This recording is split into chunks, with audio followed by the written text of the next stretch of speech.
लाडक्या बहिणींनो, तुमच्यासाठी अतिशय आनंदाची बातमी आहे। बघा, लाडक्या बहिणींना जुलै ऑगस्टचा हप्ता पुढच्या 3 दिवसात वाटप सुरू राहणार आहे। सोबत 40,000 रुपयांचं वाटप सुद्धा होणार आहे। ऑगस्ट हप्ता याच लाडक्या बहिणीला येणार आहे। आजपासून वाटप सुरुवात झालेली आहे। बघा, भरपूर लाडक्या बहिणींनी जुलैचा हप्ता आलेला आहे याच्यासाठी कमेंट सुद्धा केलेले आहेत। काही लाडक्या बहिणींना अजून देखील पैसे आलेले नाहीत, कधी येतील, कुठल्या जिल्ह्यात येतील असे कमेंट्स करत होते। तर मी आता तुम्हाला सविस्तर सांगणार आहे की वितरण किती दिवस चालू असणार आहे, जुलैचा हप्ता किती दिवस चालू असणार आहे, ऑगस्टचा हप्ता किती दिवस आहे। कारण भरपूर लाडक्या बहिणींचे मला रिप्लाय आलेत की दादा आम्हाला पैसे आलेले नाहीत, काय करायचं, ऑगस्टचा हप्ता अजून आलेला नाही, काय करायचं। बघा, जुलै ऑगस्ट हप्ता या दिवशी ठीक यावेळेस वाटप होणार आहे। मी तुम्हाला एक्झॅक्ट टाइम सुद्धा सांगणार आहे आता कुठल्या दिवशी, कारण लाडक्या बहिणींना जुलै महिन्याचे 1500 रुपये मिळणार हे आधी तटकरे मॅडमांनी सांगितलं होतं आपल्याला, परंतु अजून देखील जुलै महिन्याचा हप्ता आलेला नाही, भरपूर लाडक्या बहिणींना आलेला नाही। सोबत ऑगस्टचा हप्ता कधी येणार याच्या संदर्भात सुद्धा संपूर्ण माहिती तुम्हाला या व्हिडिओमध्ये मी सांगणार आहे। अशा प्रकारचा मेसेज आलाय का, तुम्ही लक्षात घ्या, पटापटा कमेंट्स करा। भरपूर लाडक्या बहिणी काय करतायत, फक्त व्हिडिओ बघतायत आणि त्यांना तसंच बघतायत। पूर्ण व्हिडिओ बघायचा आहे, संपूर्ण माहिती घ्यायची आहे, नंतर तुम्हाला डिटेलमध्ये माहिती अशी कुठेच मिळणार नाही। बाकीच्यांना एवढी माहिती डिटेल नाही आहे, ते वरवरचं सांगतात आज मिळणार, उद्या मिळणार, आज मिळणार, उद्या मिळणार, असं होत नाही। सरकारचा GR असतो, शासन निर्णय असतो, त्यावेळेस ते अर्ज पडताळणी आहे, सगळ्या गोष्टी आहेत त्याच्यामध्ये। मी एक एक मुद्दा तुम्हाला सांगणार आहे, व्हिडिओ संपूर्ण पाहायचा। आणि चॅनलवरती नवीन आला असाल तर आधी चॅनलला सबस्क्राईब करा। बघा, तुम्ही काय करता, चॅनलला सबस्क्राईब करत नाही, त्यामुळे तुमच्यापर्यंत माझा व्हिडिओ पोहोचत नाही। तुम्हाला फक्त तुम्ही लाडकी बहिणींना टाकता आणि मग तुम्हाला कुणाचेही व्हिडिओ तुम्ही बघत सुटता, त्यामुळे चॅनलला सबस्क्राईब करा। कमेंट करत जा की तुम्हाला जुलैचा हप्ता आलाय का, तुमचा जिल्हा कोणता आहे, तुम्हाला मागचे हप्ते आले होते का, कारण ज्यांना मागचे हप्ते आले नाहीत त्यांना सुद्धा काय करायचं मी ह्या व्हिडिओमध्ये तुम्हाला डिटेलमध्ये सांगणार आहे। सोबतच ऑगस्टचा हप्ता कधी मिळणार आहे हे सगळं आपण ह्या व्हिडिओमध्ये एक एक करून सगळं पाहणार आहोत। कारण लाडक्या बहिणींसाठीच हा चॅनल आहे, एकमेव असा चॅनल आहे ज्याच्यावरती आपण खरेखुरी सगळी डिटेलमध्ये माहिती देतो आणि ह्या माहितीच्या आधारे भरपूर लाडक्या बहिणींना हप्ते चालू आहेत। नाहीतर बघा काय होतं, फक्त बरोबरची माहिती असते, माहिती नसते लाडक्या बहिणींना काय करायचं, आणि मग एकदम अर्ज पडताळणी सुरू होते आणि भरपूर लाडक्या बहिणी बाद होतात, हे झालेलं आहे।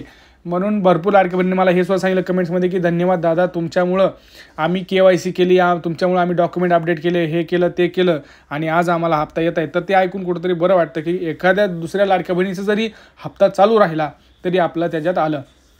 तरी लक्षात घ्या, तर भरपूर लाडक्या बहिणींनी काय केलेलं आहे, त्यांचा अजूनही जुलैचा हप्ता आलेला नाही, त्या लाडक्या बहिणी आपल्या माझ्या चिंतेत आहेत।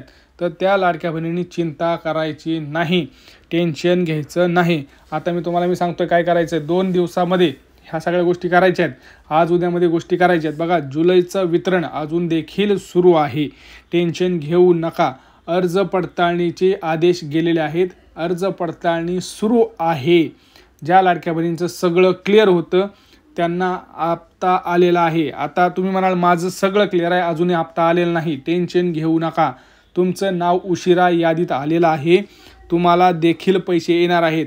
परंतु लक्षात घ्या, मी जे काही महत्त्वाची कामं सांगतोय ते करायची आहेत, म्हणजे करायचे आहेत। काय झालंय, भरपूर लाडक्या बहिणींना बघा, जुलैचा हप्ता कधीपासून आलाय वाटप, तर 7 तारखेपासून, 7, 8, 9 आणि काल 10, 4 दिवस पैसे आलेले आहेत। आज 11 तारीख आहे, 11 ऑगस्टला आज देखील वाटप असणार आहे, उद्या देखील वाटप असणार आहे, 13, 14 ऑगस्टपर्यंत हे वाटप राहणार आहे। 14 ऑगस्टपर्यंत वाट पाहायची आहे। लाडक्या बहिणींची अर्ज पडताळणी जशी जशी होत आहे तसं तसं नाव यादीमध्ये ॲड करत जात आहेत। सरकारकडे जवळपास 50 लाख लाडक्या बहिणींचा डेटा गेलेला आहे, ज्या सध्या तात्पुरत्या अपात्र आहेत असं मानलं जात आहे।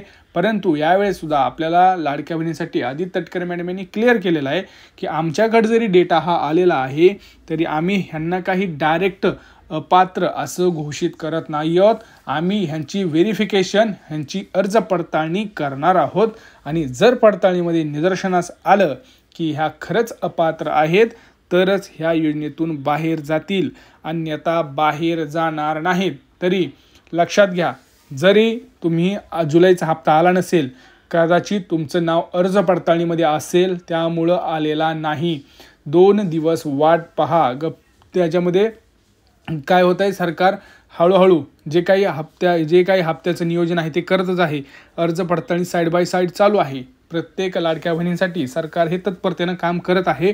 अंगणवाडी सेविका यांच्याकडे ही यादी गेलेली आहे. तुम्ही जवळच्या अंगणवाडीमध्ये जाऊन विचारू शकता की माझं नाव यादीमध्ये आहे का. बरं, अर्ज पडताळणीसाठी तुम्हाला मी आता सगळ्यात महत्त्वाचं सांगतोय काय विचारलं जातं आहे. ह्याच्यामुळं प्रॉब्लेम काय होतोय माहिती आहे का, भरपूर लाडक्या बहिणी अर्ज पडताळणीमध्ये बाद झाल्यात.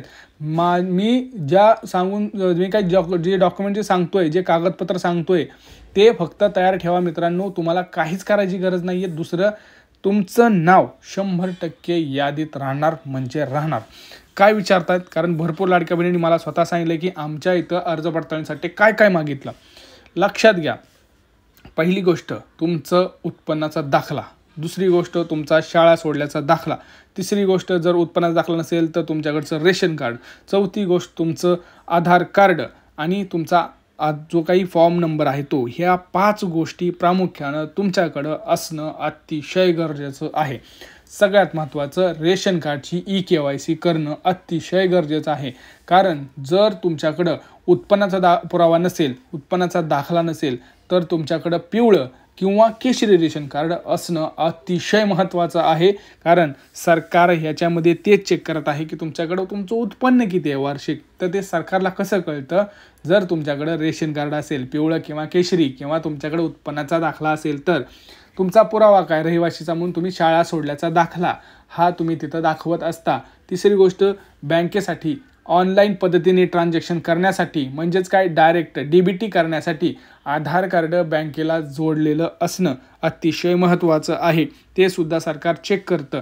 आधार कार्डवरची माहिती, फॉर्म भरलेला त्याच्यावरची माहिती आणि तुमचं जे काही डॉक्युमेंट आहेत वेगवेगळे ह्याच्यावरची माहिती ही एक असणं गरजेचं आहे. एक म्हणजे काय, नावातलं स्पेलिंग, नाव, तुमचा पत्ता, तुमचा मोबाईल नंबर दुसरा असू शकतो परंतु नाव, तुमचा पत्ता आणि तुमचं जन्मतारीख ही तर एकच असू शकते, बरोबर.